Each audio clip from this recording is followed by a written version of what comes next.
Thank you. Okay, so I think we should get started. It looks like it's going to be a very intimate conversation, which is just fine because it will be a good chance for us to get to know each other's work. So, as you know, I mean, this panel is called "Unsettling Climate Change: Green New Deal, Slum Upgrades, and Household Vulnerabilities." And the objective is to explore some of the outcomes of different types of interventions that are addressing different aspects of climate change mitigation. And so our first paper will be exploring the relationship between climate change policies, labor markets, and employment, and the implications of the Green New Deal. This panel will be shared to us by Daniel Malerba from Germany. And the second panel will be examining the environmental impact of slum upgrades programs through a case study in Kenyan cities, which will be um, shared by um, Purity Mathoni from Kenya. And the third one will be a paper that discusses the impact of climate change in household vulnerabilities in food security. And all the three papers, what they have in common is that they bring together different perspectives of climate change to explore current and future implications of climate change policies at micro and macro levels. So, without further ado, I would like to introduce Daniel Malerba from Germany, and he's from the German Development Institute. He's an economist and a researcher of transformations of economic and social systems research program. And and as you can see from the program, he will be talking to us a little bit about the connection between the three aspects that I mentioned before: climate change policies, labor markets, and employment, and the implications that these issues have in the Green New Deal. So please go ahead, Danielle, and we look forward to hearing your presentation. Do you want to Yeah, I will share just share screen? my screen. Yeah, Uh, thank you. You see it, right? Yes. Okay, great. Thank you. So first of all, thank you very much for organizing the panel, and also thank you very much for allowing me to be the first to present. So this is a paper that was very recently published, and as you said, looks at the links between climate policies and poverty through labor market outcomes, and it's quite related, or at least we try to make the case that this is very relevant for the Green New Deals. So the background of the paper was the fact that all these sustainability kind of plans have a very strong focus on the issue of justice and inclusion. And one example is, of course, the European Green New Deal with its principle of taking everybody along, and especially in terms of policies, the European Green New Deal as a just transition mechanism and a just transition fund, which should enable this goal, and especially the European Green Deal focused on this, especially for the coal regions, which of course will be very much disrupted by climate mitigation policies. But also this inclusivity and justice principles also apply for other main plans like the Green New Deal in the US, but also the Building Back Better plans and movements post-COVID-19. So they're quite common in this sort of sustainability agenda. Now, the issue with this inclusivity principle is that while there is usually a focus on especially coal region or anywhere on selected region, there is not much evidence at the micro level in detail on other industries or sort of occupation or groups of people that can be affected by climate change mitigation policies. And in general, the link between poverty and climate change, at least from an empirical point of view, are mainly explored on the lenses of between climate change adaptation, and especially many studies continuously look at what are the impacts of climate change adaptation on especially economic outcomes like GDP. Another sort of empirical literature is about the distribution and implication of carbon taxes, for example, that looks at how much prices and in turn poverty can be increased by an implementation of a carbon tax or a carbon pricing scheme. And this is mainly done through simulation. And then on the other hand, when we look at what are the effects not of higher price in terms of consumers' ability to buy stuff, but on the other hand, on job markets, we find that the literature is quite smaller. And the only studies that exist on the implication of climate mitigation policies on jobs are especially focused on particular countries, and especially the US, both for data, but also for policy implementation. So there is quite a scarce literature, and we argued that in the paper that is critical. This evidence that needs to be there is critical, especially because, as I said, these green deals and these building back better movements need to be informed in their policy implementation. So this was sort of a very summary background, and I want to present just here because you probably know all the background, so I don't need to go further in detail. The research questions that we wanted to explore in the paper, and there are 4 of them. And the overarching questions, we want to look what is the effect of a global energy transition on poverty through labor market channels. So the first question is a more kind of macro question. So we want to see in terms of country, which are the countries that will suffer or gain more in terms of the number of jobs. With the second and the third question, we want to go a bit more in detail, and we want to look which are the industries within the countries that will be more affected by these global energy transitions, and which are the jobs created or even lost in terms of educational skills by this global energy transition. And the fourth question is more a complementary policy question, because we want to see whether social protection system and how social protection system can complement job losses or new jobs in order to make these energy transitions inclusive. And I pointed out in the red circle that this complements very well existing literature on distributional impacts in terms of higher price. So we look at what's the implication through labor market channels, while other studies, as I said previously, look in terms of prices and consumer purchases. So in terms of data and method, this was the main hassle we had to overcome because, of course, our simulation required a lot of different data sets. So basically, we use 2 sort of main sets of data. One is macro data, and it's based on input-output tables.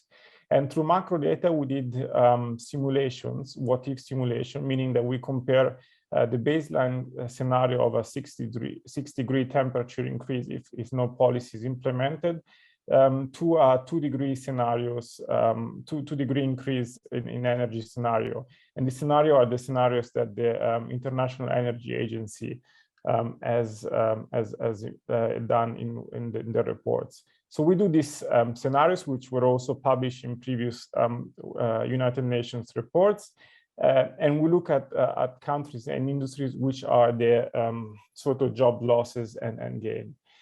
Then the most difficult part was to merge this macro data with micro data. So for the micro data, we use data from the Luxembourg Income Study Database, which collects homogenized data for individuals across many countries. And it's a very good database for us because it had data on job characteristics, but also education and income for many workers. So basically, we end up at the end merging these 2 sorts of data, which are with a final database of 30 countries. For each country, we have homogenized information for 21 sectors and weighted data of more than 1.7 billion workers. So it's quite a big database with a lot of information. And also we argue that this is the first attempt basically to link in such a broad way micro and micro data in order to look at what is the effect of these policies on poverty through labor markets. So now with the results, I just want to kind of show the main results that answer the 4 questions that I was showing you before. So this is the first question, so the more general question, which is what are the countries that increase or decrease more jobs? So as you see within the countries in our database, all countries witness a job increase. So some countries like Brazil, China, or India, and even the United States in absolute terms have the highest job gains. So China has the highest job gains of almost 5 million workers from energy transition, and this is our numbers up until 2030. So in 2030, an energy transition will result in 5 million jobs more in China, for example. And you can see that countries in the EU, so the one with the blue bars, on the other hand, in absolute terms have lower job increases, but more or less all the countries in our sample would witness job increases. The situation, on the other hand, changes if we don't look at the absolute changes, but we look at the proportional changes, which is the dots now that I've added in the slide. So while with absolute changes, middle-income countries have the highest increase in jobs, once we take into account population size and therefore the relative changes, we don't see any systematic effect in terms of jobs. So we can sort of argue in general terms that the relative increase in jobs is not really much correlated with the income level of a country. Now, if we dig deeper, we first explore what is the relevance for the sectors. We divided, as I said in the data, we divided for each country 21 sectors, which you can see in the horizontal axis. And what we find is that 85% of the job increase globally will be concentrated in 3 sectors. And these 3 sectors are the one that you can find in the red sort of circle. And these 3 sectors are manufacturing, electricity, and construction. On the other hand, the job disruptions in the green circle will be mainly seen in the mining and in the mining industry, which is something which was quite expected. Now, the most important thing, having seen these 3 sectors, is that actually the 3 sectors, which are again in the red circles, are actually the sectors where in-work poverty rates are the highest. So you can see that the red dots within the bars are the highest in those 3 sectors, apart from the agricultural sectors, meaning that these 3 sectors have the highest poverty rates among all sectors, meaning that the energy transition would create jobs in sectors that have very much in work poverty rates, meaning that even if people work are still in poverty, and which also has the meaning that these new jobs would not really have explicit positive effects on poverty, but need to be mediated by other poverty rates. And for example, the construction industry, as you can see here, has poverty rates of over 20%, which are quite high. As a third point, we want to see what sort of explain this result through looking at education and skills. And just here looking at the sort of job type and skills, we find that one of the reasons why there is a lot of in-work poverty and wages are low in those sectors is that just a very small part of the workers in those sectors that where job gains will be concentrated have high-skilled workers. So as you can see, just as small shares are, for example, managers and professionals, and a high share are unskilled workers. And this sort of explains why wages and in-work poverty are quite high in those sectors. And as a last point, we want to look at what is the potential of social protection to sort of mediate these negative messages that we found in the last slide.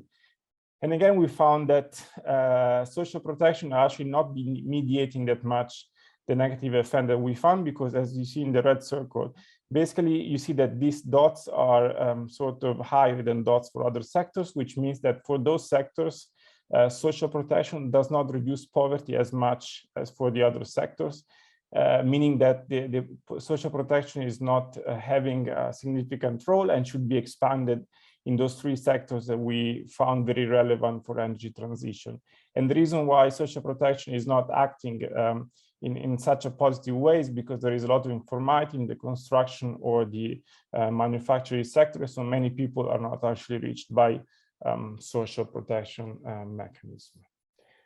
So I've shown you now a lot of sort of graphs and results, and you may also ask why we were focusing on social protection as a specific policy. So this is not just because it's sort of implied by many Green Deals, but also because it's important for two other reasons. The first one is that, of course, it's important to address job losses, for example, through unemployment insurance, or also kind of compensating with income for kind of job losses, both temporary, but also in the medium to sort of long term.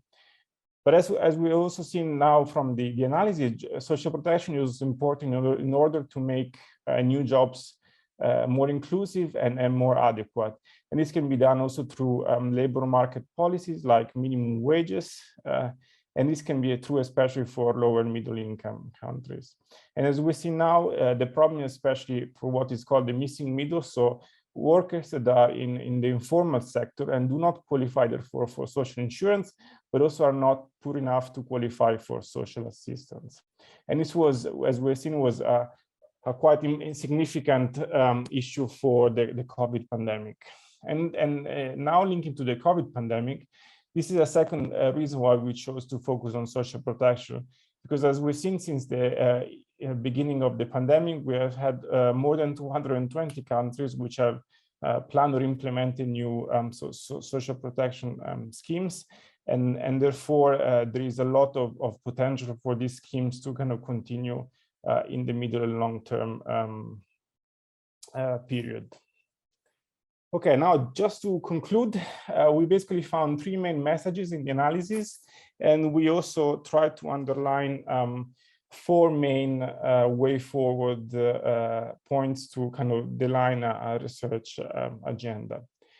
So the main findings that we have underlined and found was, the first one is that the energy transitions, at least global energy transitions, are not automatically pro-poor and inclusive. And the second point is that this is not just a consequence that many jobs will be disrupted and lost in the course of energy transitions, but also because new jobs need to be made adequate, and they will not be with decent wages automatically, but we need to explicitly make them adequate and better jobs. And the third conclusion is that this is especially relevant for lower and middle income countries. And in the analysis, we try to, in fact, differentiate between European, other OECD countries, and lower and middle income countries. I didn't go through time in the slides, but the three colors were sort of dividing the three group of countries. And this problem was found especially for lower and middle income countries. Now, having said that, I just want to conclude with four issues that we're trying to address in future research, but we think that are important generally in research that looks at the implication of climate mitigation policies for jobs. So the first is that we need to consider much better what is at least the reallocation of workers within and between industries. We have looked mainly at what are the shifts in general for each single industry, but we need to look much better at the potential reallocation between industry. Then the second problem is, which I find the most important one, is that in our analysis, due to data constraints, when we discuss lower and middle income countries, we actually consider mainly middle income countries, as you've seen in the list of countries that I presented in the first figure. And of course, a similar analysis needs to be made in lower income countries. The third one is that we, of course, used input-output tables, or a sort of more static analysis also for kind of data reasons, but more dynamic models need to be used, especially given the dynamics of labor markets. And the fourth point, which I think is the most important, or at least the most policy relevant, is that a lot of attention needs to be paid, as I said before, on the expansion of social protection as a response for COVID, which is still ongoing, and how can this be incorporated as lessons, or anyway as base for sort of Green Deals or Green New Deals proposal and building back better. And we will just see in the next months how this expansion of social protection is going to be a temporary one, or will affect social protection system in sort of more medium and long terms. So I think I finish here. I hope I've been on time, and thank you for your attention. That's fascinating, Daniel. Really, really interesting. Thank you so much. I learned a lot of things things that I wasn't particularly connecting. That was really fascinating. I wonder if Samar or Purity have any questions that you would like to ask Danielle in relation to this connection between the labor market and climate change mitigation policies and energy transitions. Well, Daniel, congratulations on you presenting at DSA.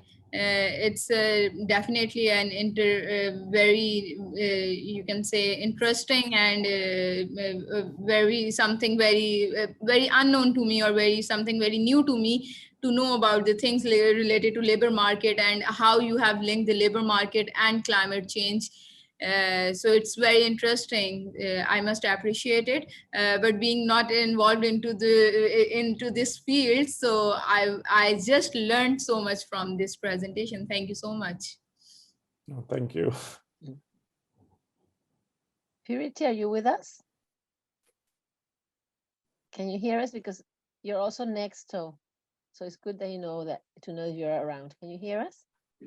Yes, I can. Oh, thank you. Perfect. Do you have any question or comment to Danielle before you get going? Okay, so I really would like to appreciate the presentation. It's quite, he had quite a robust method of looking at the nexus between climate change and employment. And it's really interesting to follow through his presentation. So I'm just concerned about the model that Daniela used, and I'm wondering, based on his own experience, were there variables that probably discovered should be included into the models, and particularly variables that would escape someone with a who doesn't have a keen eye for climate change? So are there very interesting, let me just call them interesting variables that you discovered should be included into the model? And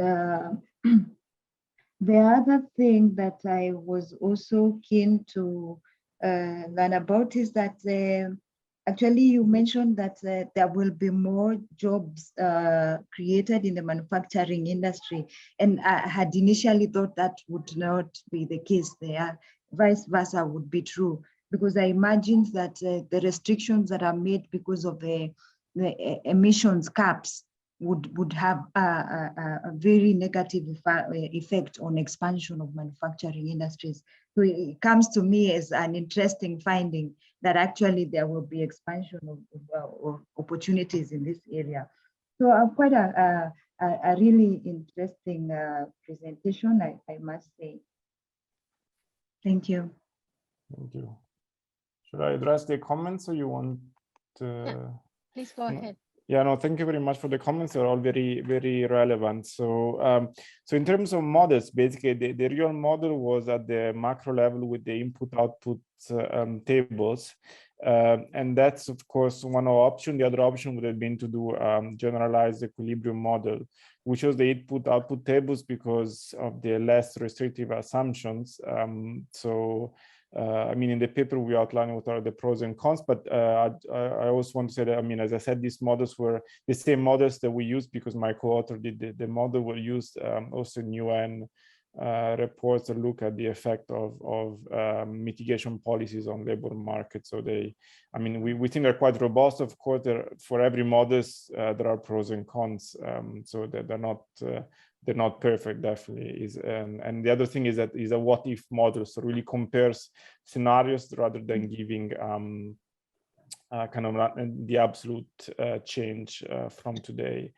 In terms of variables, I totally agree with you. So the main problem that we wanted to do a cross-country analysis, so we wanted to find or use databases that are homogenized across countries, and that's why we use the LIST database, and we sort of use the variables that are linked with us. We think that there are many more variables that should be of interest, but unfortunately, these variables are not part of those databases.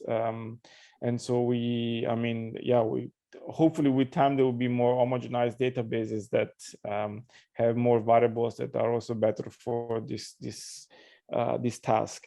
And in relation to your last question, so I mean, one thing maybe I didn't show enough is that, I mean, when I said that there is going to be generally a net job increase in the world from energy transition, this net job increase is very small, so it's 0.3% of jobs globally, and this is something that has been quite found by basically everybody finds increasing the range of between 0.3 and 0.6, so is within the literature range. And in the manufacturing, there is an increase in jobs, but again, in absolute terms, is not that much. And the reason why we find an increase in manufacturing instead of a decrease is that because of the production of all sort of new electric vehicles, for example, or more kind of climate change friendly assets that people then would buy. So that is the main reason that we find for that. Fascinating. And do you can I ask a question as well, please? Sure. I mean, I was quite interested by this difference between, you know, focusing on middle income countries, and then you say that this should be replicated in lower income countries. And how would it be? How would your research approach vary for energy transitions in countries that currently are quite a lot sort of extractive and mining based to more sort of energy focused economies, where the market is so informal, like in many of our sort of Latin American countries, where the mining, particularly mining, is so informal and disorganized and illegal. So how would you, where I imagine there's very little databases to study those trends in the labor market. So how would you be able to do something similar? Would you have to choose a different methodology? How would you go about doing it? Yeah, and that's a very good question also, because we're thinking about that at the moment. And I mean, there are two main problems. One is that, as you said, the data, from a data perspective, we will need to kind of collect and homogenize data for those countries. But I guess methodologically, the most important thing would be, I think we would not be able to replicate this method, because this method has a lot of assumption of basically intersectoral information and kind of and how things flow from one sector to another, which doesn't really work if there is a lot of informality, as you say, in many of those countries. So I would guess that in those countries, we need to find other methodologies, like maybe more general equilibrium models, or at least methods that take into account structural variables like informality or kind of other constraints. So my answer would be that we would need to definitely adjust these methods to those countries. Fascinating. Well, we'll pass on to Purity now, but I would just like to keep the connection going with you, Daniel, because we have an environmental justice group at UEA, and one of the things we're studying a lot is environmental conflicts around energy transitions, and this perspective will be something really interesting. I will also post the paper that got published in the chat in case you Great, want to perfect. read more. We might be in touch to invite you for a seminar if you're interested, if you can. Perfect. Thank you. Okay, so we're going to pass on now to Purity. Purity is a researcher from Kenya, as you know. She's a lecturer in the Kenyatta University in Nairobi, and her area of specialization is urban planning in developing countries, and she teaches in urban development and planning. And well, as you know, her paper, her title for her paper is, let me see if Repositioning the Environmental Agenda in Slum Upgrading Projects in Kenyan Cities. So I leave the floor now open for you, Purity, if you want to share the screen, and we're all ears. Okay, thank you, Rodrigo. I'm not able to share. I think this. You can't share the screen? So thank you. Afternoon from here. It's afternoon here. So, and I will be presenting a paper that is in progress. I have still not developed a full paper yet, but it's the presentation, or rather the discussion, is from my draft paper that is almost done. So this is my topic, that is repositioning the environmental agenda in informal settlement upgrading projects in Kenyan cities. So I've tried to make it as brief as I can, just to just create that discussion and be able to pass on the points on the rationale for the paper. So basically, where I'm coming from is that environmental sustainability in cities has become one of the greatest concerns, as rapid urbanization threatens the urban ecosystems, which consequently affect quality of life. So in 2015, for the first time in history, more than 53% of the world population lived in urban areas. Of much concern is that a greater portion of this population live in the informal settlements. And in that case, in sub-Saharan Africa, for instance, 59% of the urban population lives in these settlements.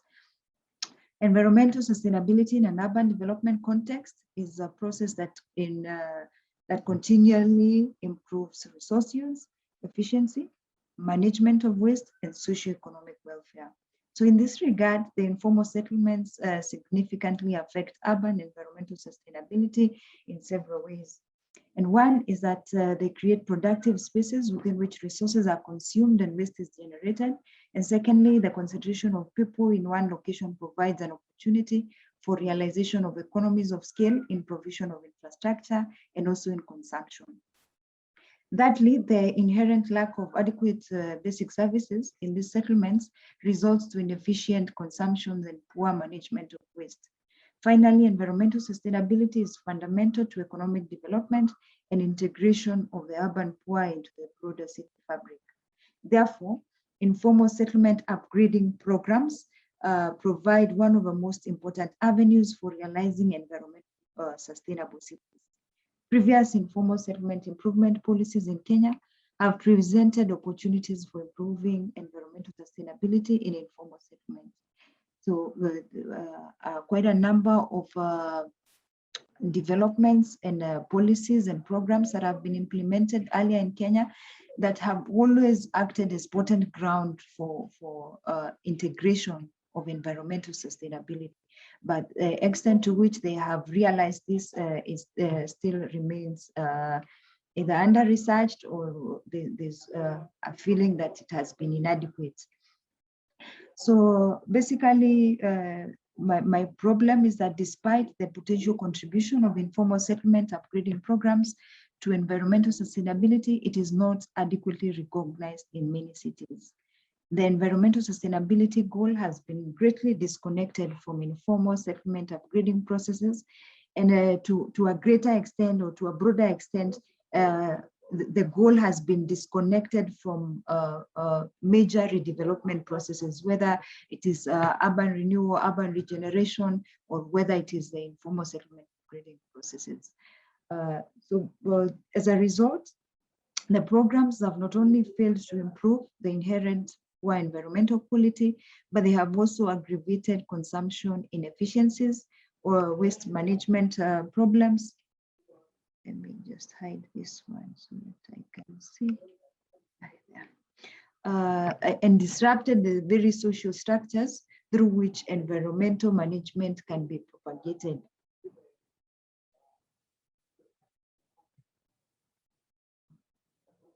Yeah, as the government is now subjected to increasing pressure to address environmental concerns in cities, the informal settlement upgrading programs need to respond to this challenge.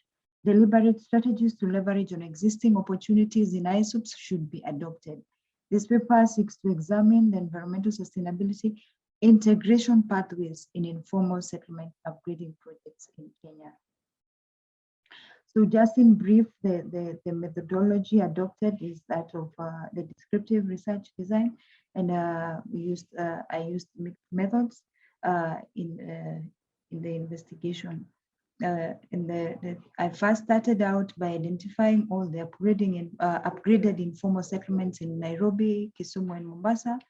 I identified a total of 11 settlements that have been fully upgraded. And then secondly, I established the mode and the level of upgrading.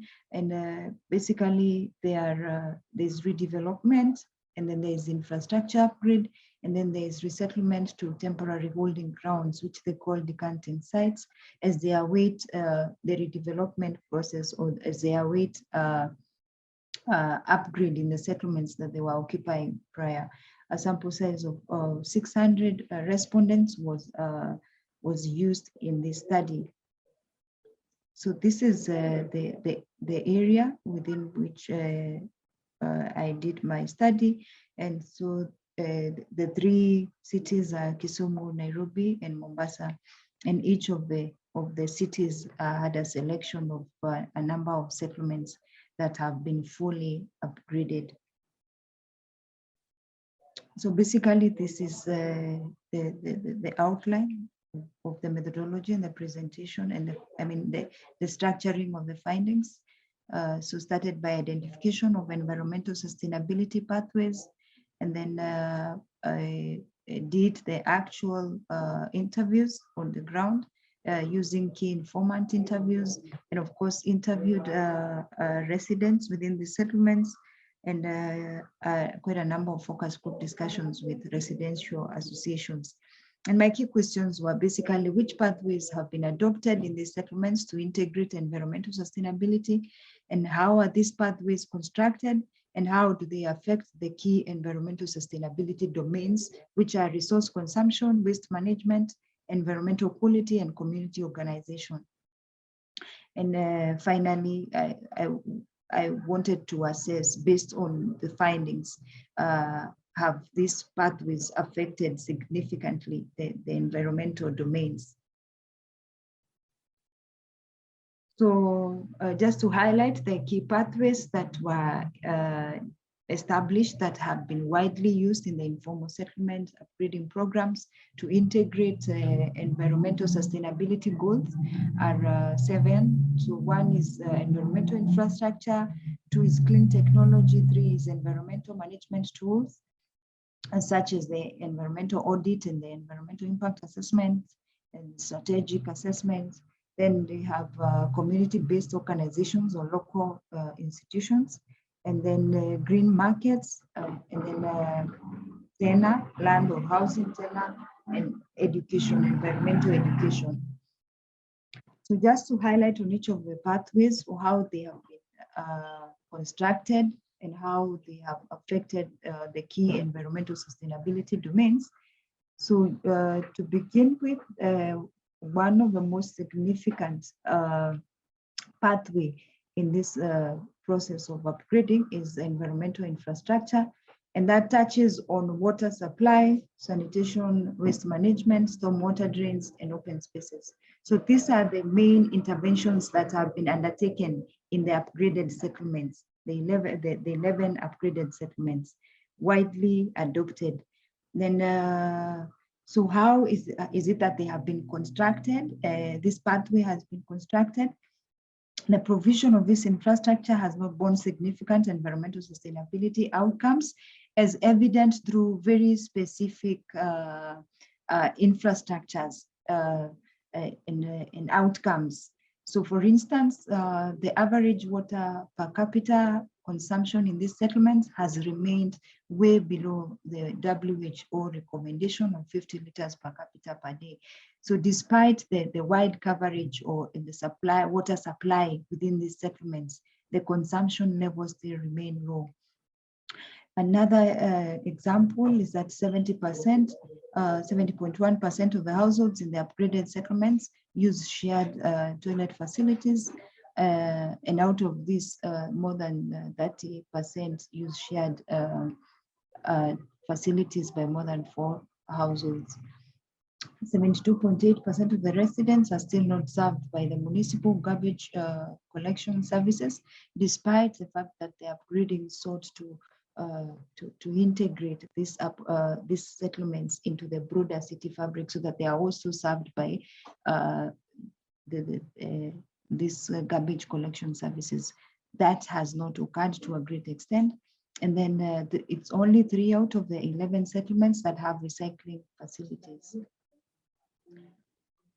Then, so the other infrastructures are around stormwater drains that remain very open, apart from 2 settlements where the open drains were covered. And what happens when this is left open, the drains are always clogged, and this results to flooding when it comes to the rainy season. Open spaces are also provided in 2 settlements where the mode of upgrading was redevelopment, so they had at least an opportunity to reorganize the space and realize some open spaces and green areas. But again, there is also inappropriate use and open dumping that affects the functionality of these spaces. So factors constraining the realization of environmental outcomes under this pathway is 1, the inadequate stakeholder and community participation. 54.3% of the residents said they had never been involved in any aspect of the upgrading, and so this would probably result, or this would result to, of course, a number of gaps in terms of reflecting the aspirations of the community in the program designs. Then there's also lack of complementary infrastructure that was quite evident. For example, the ablution blocks would be frequently closed due to inadequate water storage tanks. Provision of waste recycling facilities is done without receptacles in the settlement. So of course, that would create a gap. So the recycling facilities would remain highly not well utilized or inadequately utilized because there is no complementary facility within the settlement. Then there is also lack of waste disposal facilities, and that now relates to disposal of waste into the open drains or in green spaces. So that also constrains the realization of those outcomes. Then very quickly on clean technologies, a total of 15% of the residents in the upgraded settlements have adopted 1 or more clean technologies. And those are majorly energy-saving bulbs, energy-saving cook stoves, and briquettes, and those gadgets that promote water use efficiency, particularly water-saving taps and showers. A solar power system has been integrated in the provision of outdoor lighting in one of the settlements. So that creates a potential, or illustrates the potential that these settlements have to allow for uptake of the solar energy. So adoption-related challenges why residents are keen not to take up these technologies. 1 is lack of awareness, and then environmental limitations, and then also financial constraints. But it's interesting to note that most of them are not keen to mention that they are limited financially, despite this being a community, a low-income settlement space. So it's interesting to note that it has much to do with the lack of awareness of the existence of some of these technologies. The other pathway that has been used in the settlement, in the program, is environmental education, but this has also some gaps in the sense that the focus is majorly on the safeguards that needs to be implemented during the project construction phase, and therefore the implication is that the program, or rather the conceptualization among its residents, is that environmental issues only end at a construction, at the construction phase. So with regard to operational practices, this is highly not well integrated, or this is not propagated within the settlements. So that remains to be a gap. But on the flip side, on the other side, is that there is also quite a number of NGOs within the settlements that are also trying to promote environmental sustainability practices. But this is in piecemeal. And of course, the other limitation is that once they have been taught, there is no support structure for implementation of the same, because the program is highly running parallel from this the NGOs. So there is no convergence of this knowledge to inform program design and to inform the practice after the construction phase.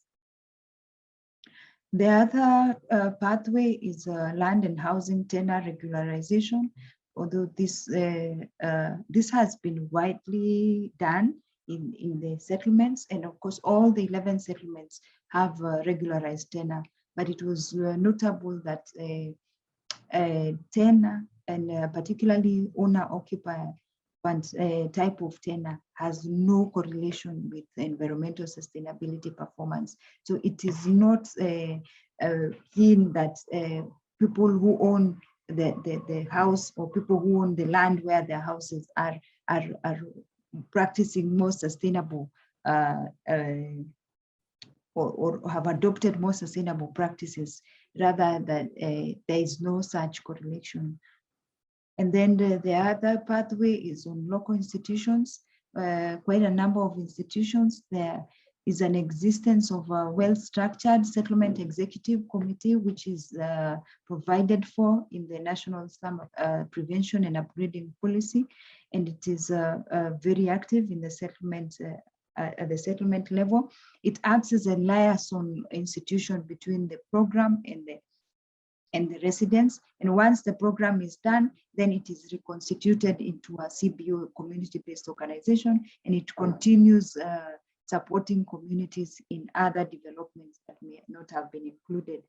So there are quite a number of other community-based organizations, and it is notable that a total of 28.4% of the residents are members of one or more community-based group.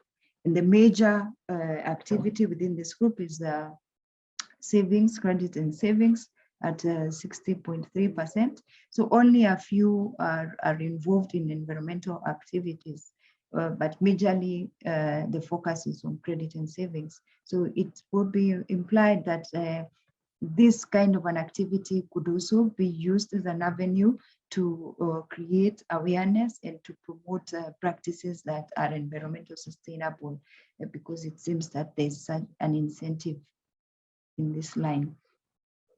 Then the other pathway is the environmental management tools. So I picked out on the environmental impact assessment and analyzed the same, the extent to which the report covers key environmental indicators under the 4 domains. So it was interesting to observe that these reports do not cover much of these issues, and therefore, of course, the future into the operation, once the environmental assessment has been done, it does not inform the practice of the residents. It does not lead to creation of organizations that can help to propagate environmental proper management practices. And then the other pathway is green enterprises. Within the settlements, it was very interesting to observe that there are quite a number of enterprises that have been taken up within the settlement that can promote environmental sustainability. And there's quite a range starting from production and sale of energy saving vehicles, production and sale of briquettes, management of, just a second.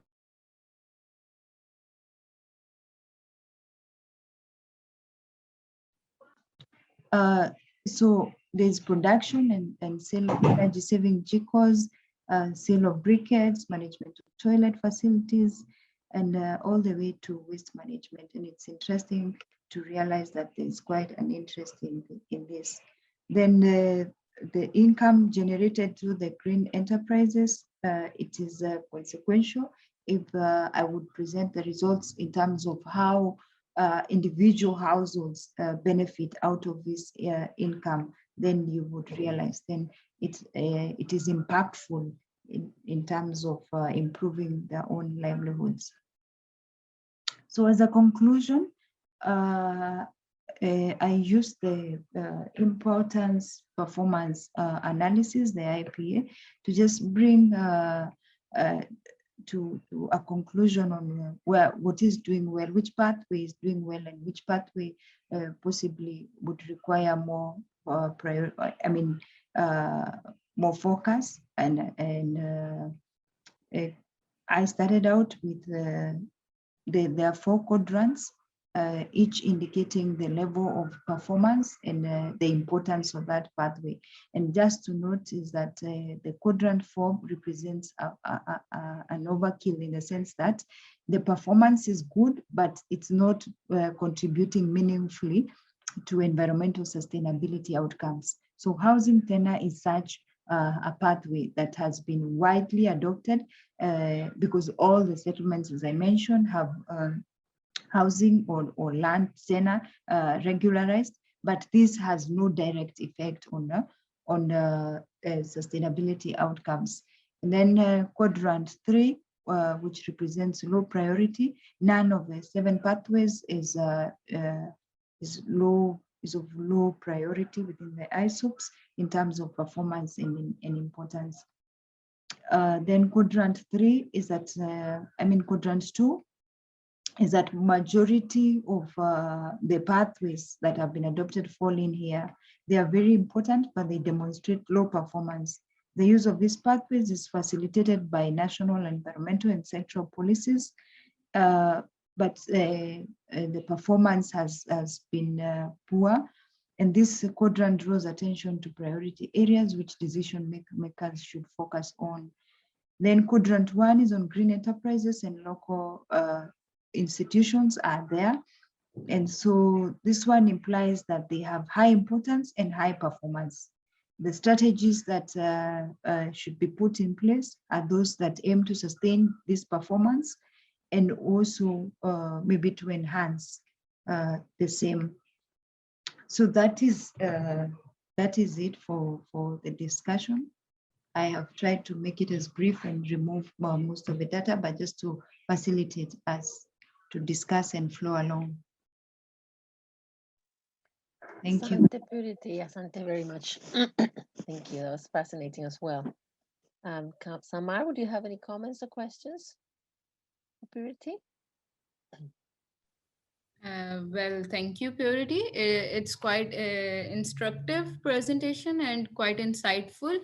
In a sense that for someone like me who also belongs or came from a background almost same as living in a low income country, Pakistan, so the issues and the concerns are almost similar regarding the urbanization. I would like to look forward to you in my further another project on the impact of industrialization in the slum areas. Basically, what I have started is looking at the adverse impacts of industrialization in the slum areas, the local industries, the informal sector that has established themselves, just like you discussed about the green enterprises within the settlement. That's an amazing thing for a city who has issues of urbanization and at the same time environmental concerns. So thank you so much. It's really very interesting research. Thank you. Purity, if I may ask, can you please explain a little bit further these different schemes for improving housing schemes in slum areas? Are they all managed by one central agency in Kenya, or are they promoted by different organizations, funding?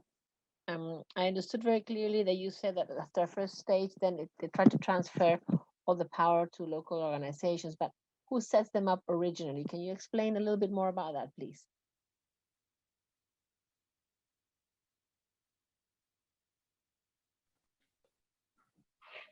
Yeah, thank you. So there are quite a number of agencies that are involved in the upgrading process, but in my case, I was looking out for those that have been implemented by the national government through a program that is called the Kenya Slum Upgrading Program. So that was my focus, because there are others that have been done by the non-governmental organizations, and the local authorities have given it a try, but there is no substantial outcome out of it that you can clearly say this was a settlement adopted by a local government agency and it is completely upgraded. and these are the outcomes. So for them, it's been a bit slow, I think, because of the funding levels also. So they are very piecemeal. But this one, my focus of my scope was on settlements that have been fully upgraded by the national government and completed, and the outcomes are clear and visible based on the monitoring that have been provided. Yeah. Great. Are there any initiatives that you know of that are actually completely community-led from the beginning with external funding? The community-led initiatives exist, and they're quite multiple. Yeah, it's only that there's a challenge trying to get this put together in terms of what exactly have you done and finalized to the very end. Yeah. Great. But they exist. Perfect. Thank you. Thank you so much. We're going to now give a chance to Samar Kudus, who is going to be presenting results from her master's dissertation in the Lahore School of Economics in Pakistan. And as she mentioned, she's going to be talking to us about challenges about also in urban areas, but also linking issues of household vulnerability with food security as well. So the floor is all yours, Samar, and we look forward to hearing to your presentation. Thank you.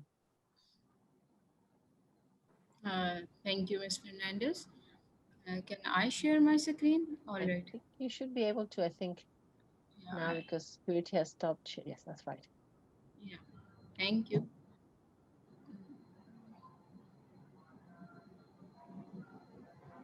Okay, so you can see the full screen. Yes. So the topic of my research is assessing the impact of climate change on rural household vulnerability to food insecurity in Pakistan. I tried to limit it as much as I can because in comparison with the other two speakers, I think my data or my material is a bit long, but I try to skip as much as I can. So starting with let's have a glimpse of developmental concerns of Pakistan. Pakistan is a country with 22 million population with 2% population growth rate that ranks it as the third highest in the world. More than a quarter of population in Pakistan is considered as poor, with 65 million people living in absolute poverty and 87 million people living below the poverty line. The country is ranked at 154 on Human Development Index out of 189 countries, and almost 60% of its population living in rural areas are linked either directly or indirectly through with the agriculture for their livelihood. And so my unit of analysis is basically a rural household. Coming towards the Pakistan, towards the geographical location, its neighboring countries are, it's located in South Asian region, and its neighboring countries you can see is Afghanistan, Iran, India, China, and with one Arabian seaport and another, and there is another another port linked with an other province. So the geography varies across the country, shaping the great variation in the country's climate. Climate ranges from mild winters and hot, dry summers in the north to semi-arid and arid zones in the west and south. As you can see in the second graph, second map, this yellowish part of the map is the arid and the semi-arid zones. Almost 60% of the total watershed area, as exhibited with the blue line, I hope you can see, is the watershed area of is basically the area of the Indus Basin that lies within the Pakistan territory. So climate change exposes these areas to risk of glacial retreat, sea level rise, temperature increase, and more frequent floods and droughts.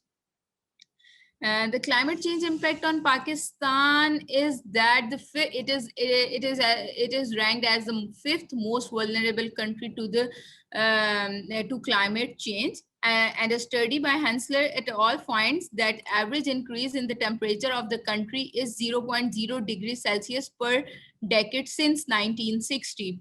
While the high occurrence of floods, drought, and extreme weather from 1906 to 2015 have caused devastating impact to the country, resulting in huge loss of human lives, livestock, crop production, and economic resources, and the number of hot days and hot nights are expected to rise significantly, prompting that promotes a projected decline in the rice and wheat yields. Here it is important to note that these two are the major staple crops of the country.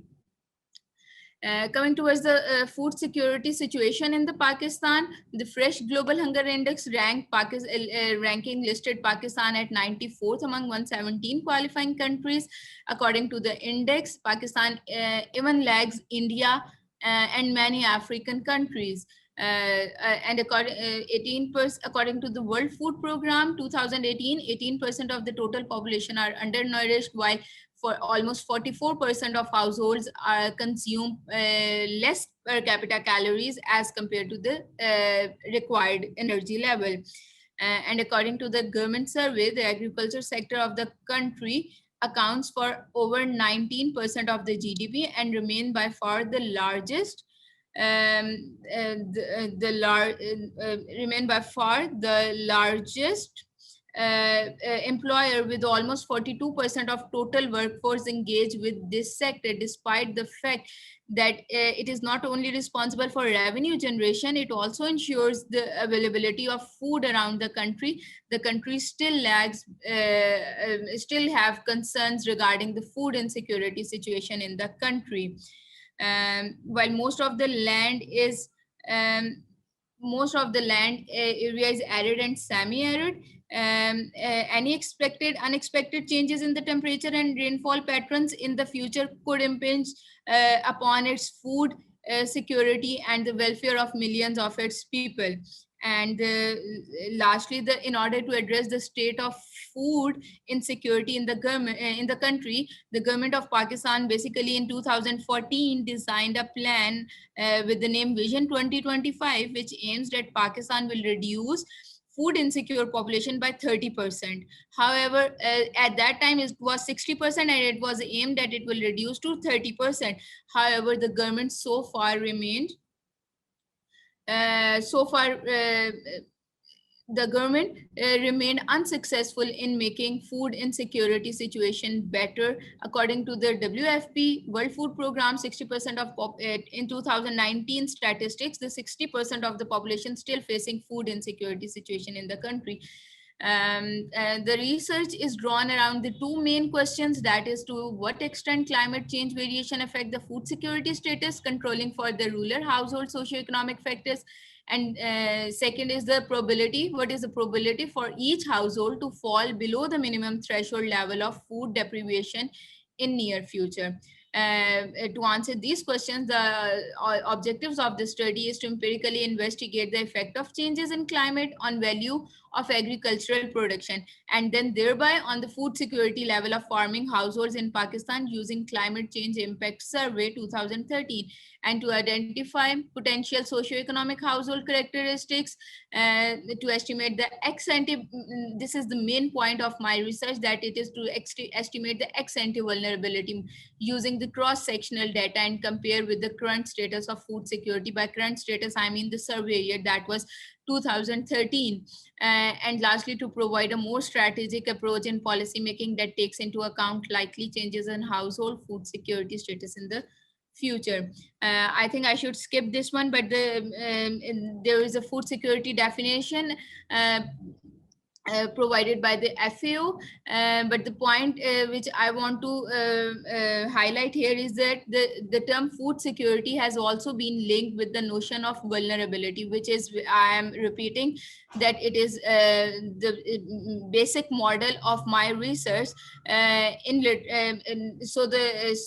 Food security is linked with the notion of vulnerability in the literature that defines vulnerability as people falling into the situation where they are at risk to food poverty. They might not be food poor right now, but they are at risk to get to be food poor due to various factors, incapable to respond to it and cope with the situation, as you can see in this figure that the framework that is developed by the Lewandle and Knowles in 2006 in FAO study. I better skip this literature review. There are few studies in the context of Pakistan. That is the SDPI report who basically highlights the food security situation in the country for 2 years, 2003 and 9, and the findings suggest that overall food security condition in Pakistan worsened over the years from 2003 to 9, with an increase in number of districts. It was 54 in 2003, and then it get worsened and increased to up to 80 districts to be that are food insecure in 2009. I guess I should skip these three studies that they have basically discussed, or their main point of interest was also food security and the climate change. The last two, one Ahmed et al. And Iqbal et al. Worked on the same data set upon which my research is based, but they have a different methodology and framework in their study. The research gap is that the very few studies have been found in previous literature that can conceptualize the issue of food insecurity in forward-looking vulnerability analysis model. To my best knowledge, hardly any literature found on analyzing the dynamic aspect of food security in Pakistan. And the climate change impact survey, as I discussed, upon which the research is based, has already been used, which I showed in the literature review. However, those studies also ignore the importance of measuring dynamic model of food security of surveyed households. So the study will add to the literature by assessing the climate change vulnerability of farm households to analyze the future food security status of household to be measured as food consumption in the context of Pakistan. This is the hypothesized framework of the study. You can see that the impact of climate change on food consumption of household can be observed through its direct impact on farm productivity and then thereby on the food consumption. Climate change variables and all agricultural variables, you can see in the first column box, are instrumental in the model and controlling for the household characteristics. So the research methodology is basically a cross-sectional research using secondary data. Mainly three steps are involved. The first is to the study looks for to measure the effect of climate change on farm income. The expected results of farm income from the equation are correlated with food consumption, controlling for a variety of current observable household characteristics. And the third part is to estimate from the above simulation employed to measure probability distribution of household to fall below the minimum consumption level in near future. Data sources from I collected the data from the climate change impact survey that was conducted by Pakistan Institute of Development Economics under IDRC project. And the sampling size is almost 3,000 farm households have been taken, covering 16 districts from 3 provinces. Mainly Pakistan comprises of 4 provinces. However, the study is cover 3 provinces, that is Punjab, Sindh and KPK, that covers most of the rural population of the country. The cropping zones that are included is rice wheat zone, cotton wheat zone, mixed and grain fed zone. So the vulnerability model of data analysis, this is the main part of the methodology. As I already again and again repeating, the econometric model scenario to measure vulnerability is basically grounded on the methodology proposed by Chaudhary et al. That defines vulnerability as the ex ante risk that a household will fall below the poverty line in near future. Given that we have only cross-sectional data, the underlying assumption, as is suggested by Chaudhary, regarding the stochastic process generating consumption, assuming that all or much of the variations in the consumption level across household are attributed to the differences in the observable house characteristics of the household, because only then a single cross-sectional data can be used to capture this effect. So the following Chaudhary et al. In 2002 study, the current household vulnerability to consumption is expressed as the exhibited in this equation, that vulnerability to consumption is expressed probability of a household that its total consumption in the near future will be lower than the minimum predetermined consumption threshold. In the given equation, you can see the indicator of vulnerability V is the probability that a household at time T will find itself consumption poor. Um, and based on the literature review, we use the amount of calories required to achieve the daily minimum dietary requirement as a food consumption indicator. And for Pakistan, the officially set threshold for minimum per capita calorie intake is 2,350 kilocalories per capita. To empirically estimate the impact of climate change on household vulnerability, the model employs probability to food poverty as function of expected household food consumption and its variance or volatility from an intertemporal aspect. For each household, the probability that a household will find itself poor depends on its expected consumption and also on the volatility, which means that variance from an again I'm repeating, from an intertemporal perspective, because to estimate household vulnerability to food poverty, we need therefore to estimate both its expected consumption as well as the variance of its consumption. So we begin by assuming that the stochastic process generating the consumption of a household is given by this equation 1, where K is the per capita kilocalorie, X represents a bundle of observable household characteristics, and then there is a vector of parameter, mu is the mean zero distribution term, and this residual error term generated in equation 1, however, is not identically distributed across household exhibiting different variances, and it is correlated to observable household characteristics. So therefore, to address heteroscedasticity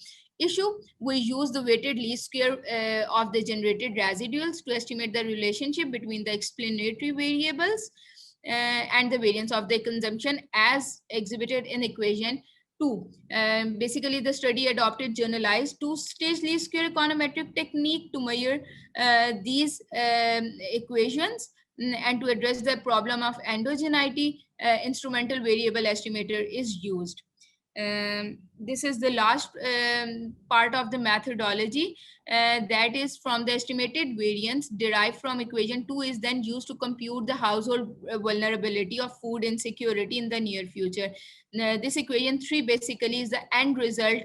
VH is the end result of our calculation that represent a set of estimates of the probability that a household will fall into food poverty if compared with the minimum energy requirement. And if you look at the VH, it is basically the coefficient of vulnerability for each household takes a value in the unit intervals, that is either 0 or 1, with extreme points means 0 means that a household will consume minimum required calories and will be non-vulnerable in near future. However, if it is 1, if it gets the value of 1, it will be household, it means that household will be unable to consume minimum required calories in future,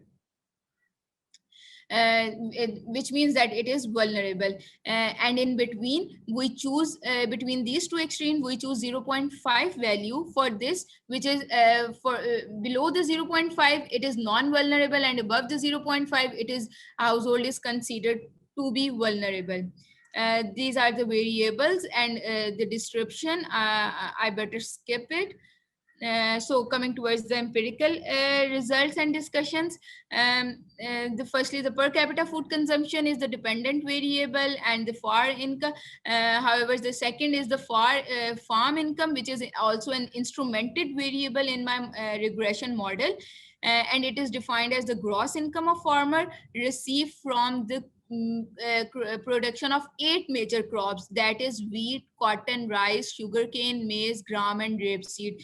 These are the some graphs of graphical representation of some main variables showing percentage frequency of different household variables, such as the land area under cultivation, tenancy status of household.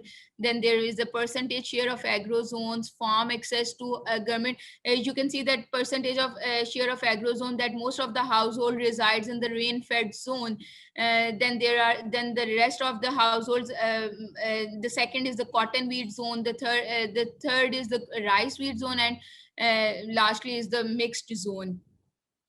This table below shows the average value of rainfall, precipitation, and temperature during 1992 to 2012 period relative to the survey year, that is the 2013. And you can see that there is an increase of 0.1 degree in temperature, while there is a decline in the mean annual rainfall.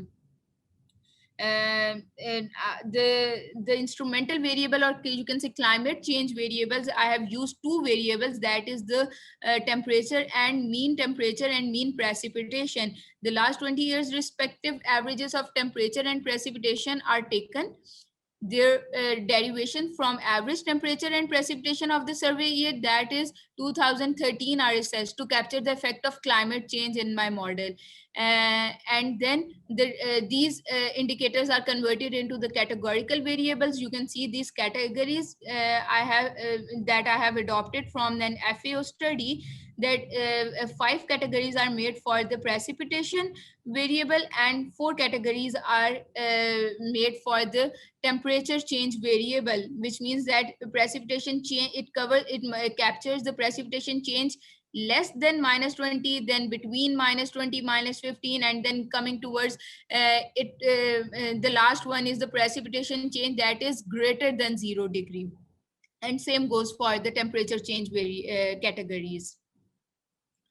The empirical results shows that the highlighted columns are the ones that are those variables that show a significant result or have an impact on the agricultural production and then on the food consumption of the in the model. And the last column is the variance of the food consumption. However, our main focus is on the agricultural production variable and the food consumption variable. You can see that the log of farm income shows that it has been found that 10% increase in farm income will result in almost 1% increase in the per capita kilocalorie intake.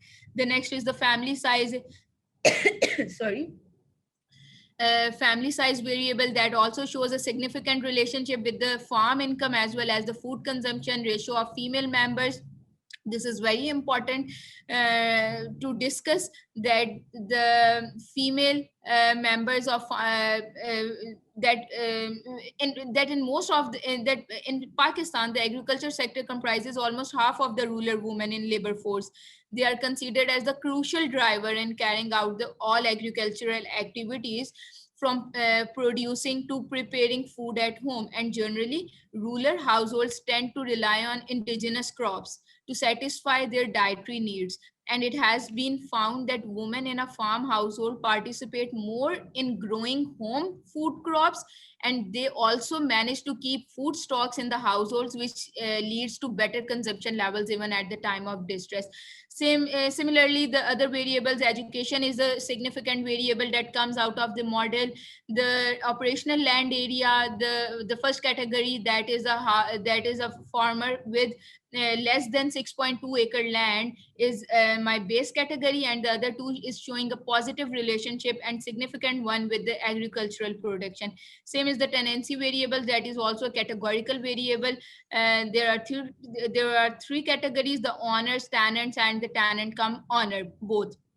They are also showing a significant relationship. However, as compared to the farmers that own their land, it shows that tenants and tenant come owner are showing a positive relationship. That is something different or against the what is mentioned in the literature.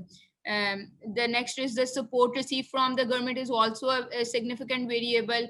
Then there are climate change variables. You can see that temperature change above 2.5 to 5% is showing a negative relationship, that as temperature increases, there will be a negative impact on the agricultural production and thereby on the farm income of the household. And similarly, temperature change above 5% is showing that there will be almost 5% decline in the agricultural production and thereby on and as a result on the farm income.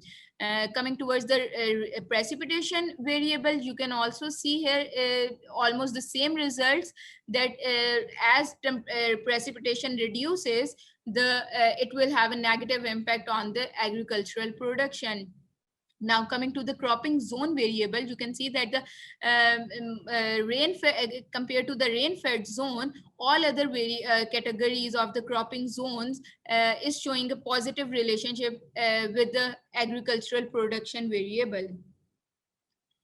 And this is the last part of the of my results, that is the measuring the vulnerability of the household. The table shows that that the vulnerability of household in the data to fall below the poverty line is on average 46%, with standard deviation 18.8.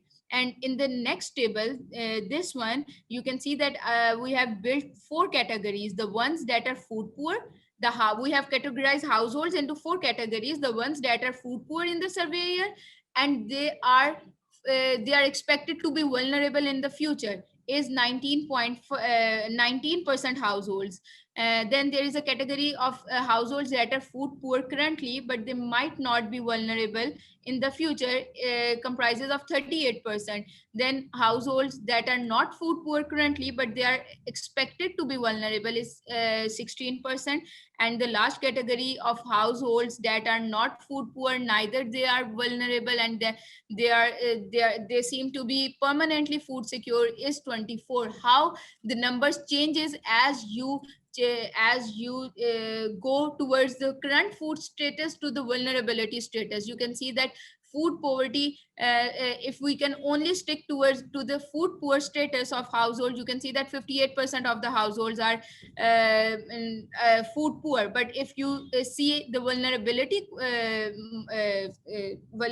column, you can see that only 36%, there will be a decline in the food poor households in near future. And these households that are not vulnerable, they don't need to be they don't need any kind of intervention. And this is the further explanation of that table. Coming towards the comparison, this last table, if you see, as a last step in the description of the vulnerability analysis of household, the mean vulnerability of household who are exposed to climate change greater than 5% increase in temperature in relation to those who experience below 5% temperature change is studied. So the data shows that 10% of the household in the sample have relatively higher vulnerability to climate change as compared to the rest of the 90%. Coming towards the conclusion, the climate change and its effect can be observed around the world, including Pakistan. The 20 years long run mean temperature shows a difference of 0.1%. Variations in climate has been posing threat in such a way that it is found that any percentage change in mean temperature above 5% may cause decline in farm income by 5%. The key findings of the study propose a positive and significant impact of farm income as a value of agricultural productivity, such that 10% increase in farm income will result in almost 1% increase in per capita kilocalorie intake. And the size of household, ratio of female members, livestock index, these all variables have a significant impact on farm income as well as on the food consumption. However, education of household, operational land area tenancy, government financial support, access to media information, access to formal school, they have significant impact only on the farm income. All instrumental variables have significant impact on the farm income. Then there is the vulnerability analysis model, which is a forward-looking lens that differentiate chronic food insecure households from those that are temporarily food insecure, which can greatly help to effectively design food security interventions in the context of climate change in the country. This is important because it will help to avoid possible errors of inclusion and exclusion while making any policy intervention. Based on the findings of the study, the policy implications are that in a broader policy perspective, incorporating a dynamic food security, we may infer that the dynamic food insecurity analysis in policy making and intervention may help to capture the imminent needs of the country's vulnerable proportion. Then from the estimates of food consumption model in the study, we can infer, we can suggest that provision of education, establishment of extension office near villages for easy access of agricultural knowledge, initiating government support programs such as in the last year, the government initiated a SAS cash program that distributed almost 12,000 rupees to every household among the rural population. Such programs are required more, and the part-time employment opportunities should be increased, such as raising livestock, promoting establishment of cotton in the cottage industry, and so on. Lastly, regarding the climatic variations that are beyond control, already policies and interventions have been introduced at national level. However, diversification in crop production with better quality of varieties should or may help to cater or to mitigate the the negative effects of climate change to the agriculture, and similarly providing some support to the small scale farmers to establish tunnel infrastructure, provision of improved seeds, establish linkage to small farmers to the market, and lastly to strengthen the insurance mechanism in case of crop failures due to the weather changes or any natural calamity. Thank you. That's all from my side. Thank you for listening with patience. Thank you very much, Samar. That was a really impressive research. Very exhaustive, amazing amount of data that you collected in very exhaustive, detailed analysis. Really fascinating. Congratulations. I think you've done an amazing research. I imagine your two supervisors are very, very proud of your work. Thank you. Yes. Purity, would you have any comments, questions for Samar? Yeah, Samar, that's quite a good and interesting research there. Really robust data, also big data. And I hope you can do a lot of publications using it. So we wish you well. I just want to just appreciate the fact that you were using a simulation model. And the simulation model that you used was one that was proposed in 2002. Yeah. Well, yeah. So I was just wondering whether there could be an updated one or any that has recently been improved since then. And then I find that you use the word climate change. I'm just wondering how that sits in with the description. I didn't say the definition of climate change, but I probably you have quite operationalized it, because I think your focus is more on climate variability rather than the change. And then I was also interested in your multiple variables. I wanted to ask which one weighs more, but I later found that you had answered that in your results.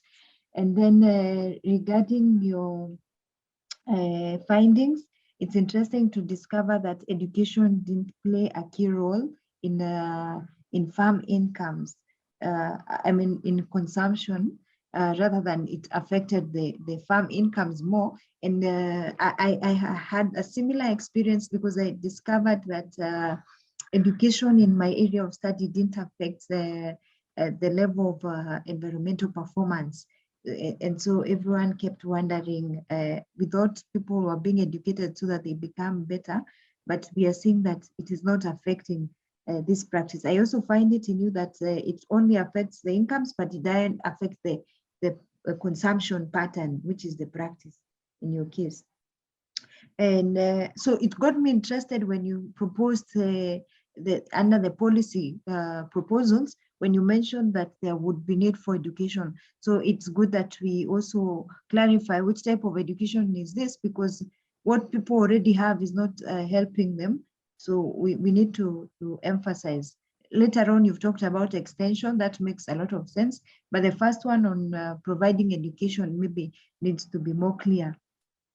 Then under all those recommendations, I wanted to know what is the deal breaker for people, for these farmers, or for the farmers to be, households to be well adaptive to the effects of climate change? Which is this one major policy intervention that you felt could break this, could be the deal breaker, let me call it. Thank you. All right. Should I answer or Ms. Fernandez, you want to say something also? No, you go ahead. I better you answer the questions one by one. All right, Purity. Thank you for your constructive feedback. Firstly, yes, you are right regarding the education part. You are absolutely right. I also mentioned in the later part that having extension offices and having knowledge regarding the agricultural knowledge is very important for, especially for the farmers. But here, since in Pakistan, the literacy rate is already very low. It's below the 50%. So if even if there are extension offices and there are certain knowledge regarding the agriculture, but they are illiterate to understand how things and how climate has been imposing adverse impact on their livelihood, so probably they might need to be at least educated enough to have an awareness, firstly to have an literacy level certain from at where they can read and write and they can understand the things regarding the issue. And then these extension of, because there are extension offices available or established nearby the villages, but most of these are of no use, as they don't find farmers don't find them enough worthy to visit and to get knowledge from there. The next one about the deal breaker part is, I think that the using better quality seeds and better quality of variety crops is something very important in the current scenario for Pakistan, uh, to cope with the issue, with the ever increasing issue of climate change in the country.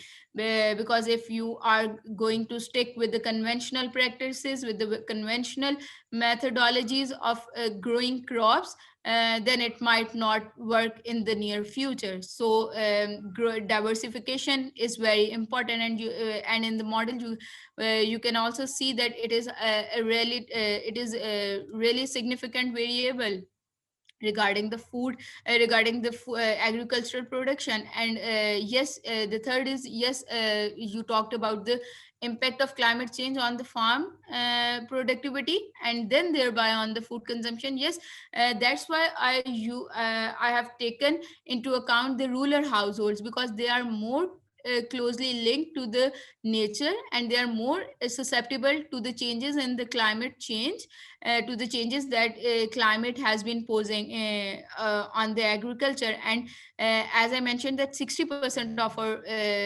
population is linked with the agriculture, and they all their livelihood and earning and their food part is dependent on the agricultural activities. So any effect on the agriculture will ultimately have an impact on their food consumption. I'm sorry if I missed some part. You can repeat it. Samara, I think you have addressed all. I just wanted to know about the econometric model, whether there is a more recent Okay, yeah. version. Yeah, regarding econometric model, basically I use the uh, two-stage least square econometric technique. The vulnerability model is basically adopted from the Chaudhary et al, but the food security model and because the Chaudhary et al study is basically on the poverty. However, the FAO study in 2006 and later in 2008, they adopted the same methodology. They basically extracted the same methodology and applied it on the food poverty model. They did not use it as it is. So they have already worked on it, and as a MPhil dissertation, I was supposed to have a strong base for my model. So I thought that FAO is something very valid and authentic study to adopt it for my MPhil dissertation. But thank you. That's really important that now new techniques and methods have definitely have emerged out in the econometrics, which we must consider.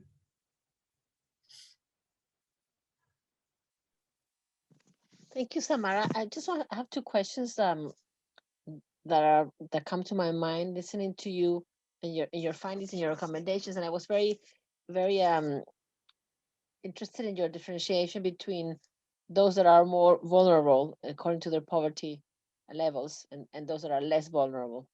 And I wonder if there are your recommendations that you outline, how are they different to those different social groups? Whether you think, um, for instance, the deal breaker that you're suggesting about the seed qualities, will those apply the same across the social groups, or do you think it should be more geared to the to the more critical, vulnerable group of the social groups that you work with?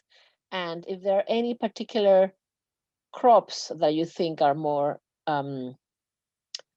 uh, key to focus on in the future, according to the trends of climate change. The other thing that I was wondering that I didn't see a reference in your study, and I wonder if you took into account or not, which something that I have seen a lot in Latin America, working with indigenous peoples in climate change, is their need to start changing their the growing and their seasonal calendar.